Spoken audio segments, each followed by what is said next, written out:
I'm going to be serving as your moderator. My name is Chambers. First up, we're going to have MarieAnn come up and present on anthropological theory of death and dying and the anthropology of death rituals.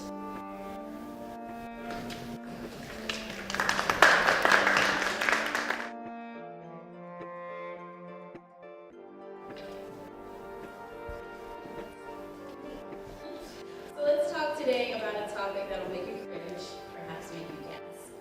Let's talk about death. First, we as humans must understand that death is inevitable to all of us. Second, we as humans cannot deny that it is innate for us to discard the dead. I would like to argue that death rites were developed by humans as a way of discarding the dead based on culture, collective consciousness. On that note, allow me to introduce my theory, the Ultimo-Sopor Theory. Through a combination of different approaches, I was able to utilize the scientific method to uncover solid evidence to support my theory. The approaches I took included ethnography, ethnology, archaeology, history, and religious doctrines such as the Quran and the Bible. I was able to collect data and develop my theory further and identify both events and ideologies that took place in every earth-bound culture. The Ultimo-Sopor Theory describes the universal concept of death rites. It explains how death is a shared human experience, as well as how death is an essential bond amongst individuals within society. I propose that death rites are the oldest form of human tradition still in practice. Death is an abstract thought, where the death of an individual is the characteristic that is influenced by set ideologies that are innate to Homo sapiens. Death impacts all humans, but death rites pertain to all humans and a generalization of hand-me-down practices. Thus, we inherit preconceived notions about how to deal with death, but not always what death is, from our ancestors. I discovered that our early ancestors may have adapted death rites from mammals. Elephants and chimpanzees bury their dead and experience a period of mourning. This practice is instinctive to elephants and chimpanzees. Therefore, humans could have adapted death rites from such observations.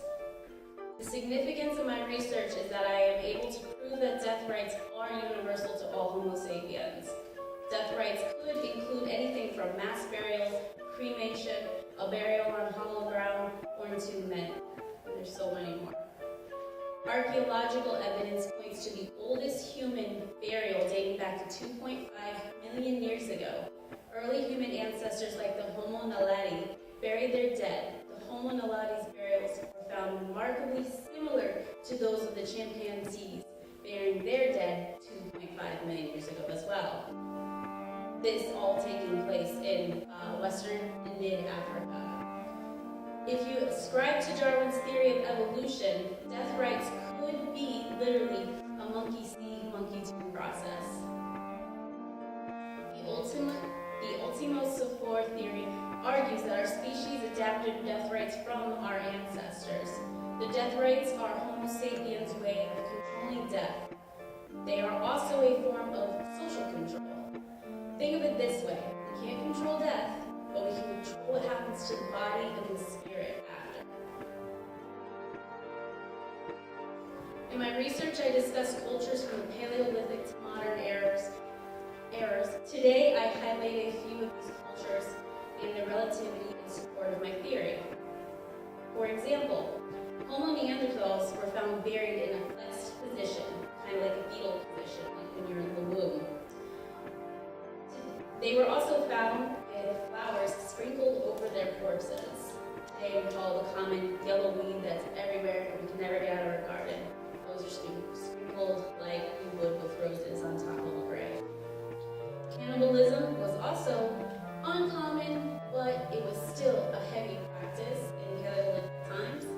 Why would you waste meat when there's no meat around? Defleshing has been found in the Red Deer Cave people dating back to 14,500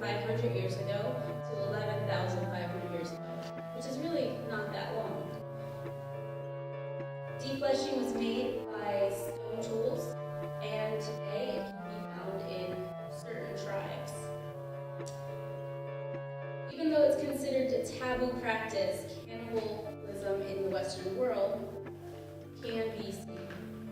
However, it is still practiced in some parts of the world, such as in Brazil amongst the Maori people, who hold a ceremony where the meat of the deceased is presented as a mortuary gift. After this ceremony, the corpse is buried and festivities begin. Festivals like Dia de las Muertes in Mexico demonstrate the distribution of mortuary gifts, where sugar skulls are given to the deceased or placed on their graves. Mortuary gifts can be an offering for the dead or for the living. The Mikio people of Papua New Guinea have a practice that translates into devouring the mother.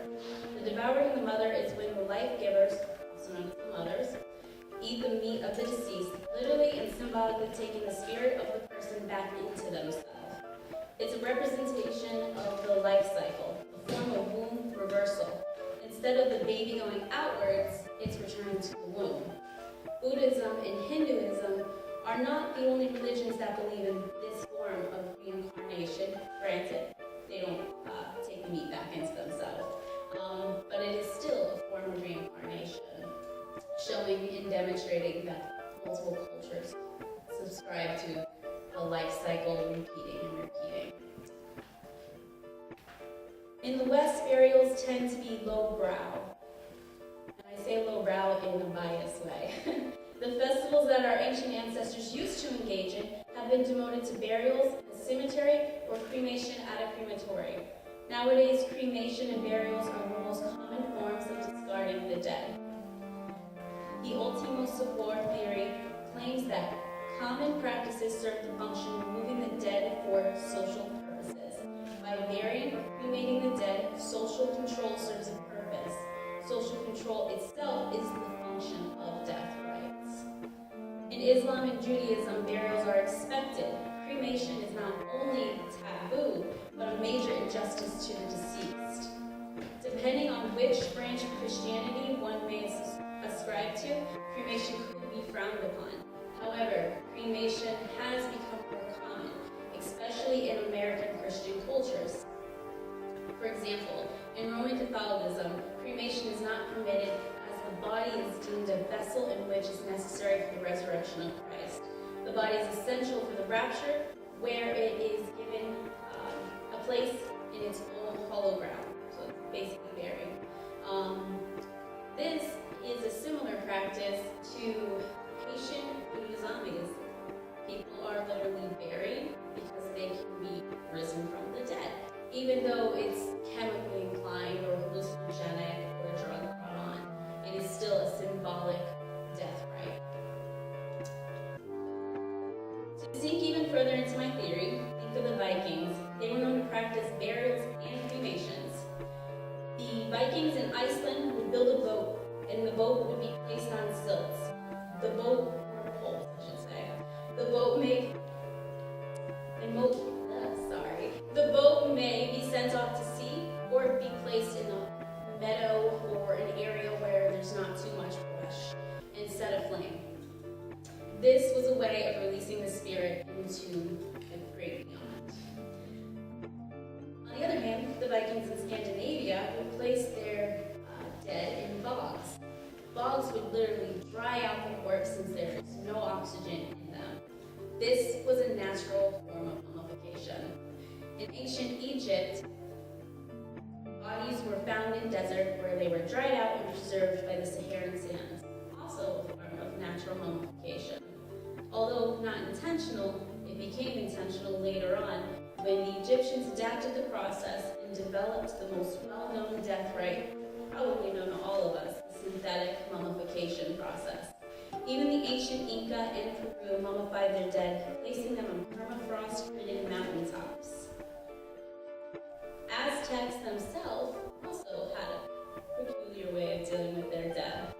They buried the bones of sacrificial individuals in pits, except for their skulls, which they would deflesh and they would place on a public display.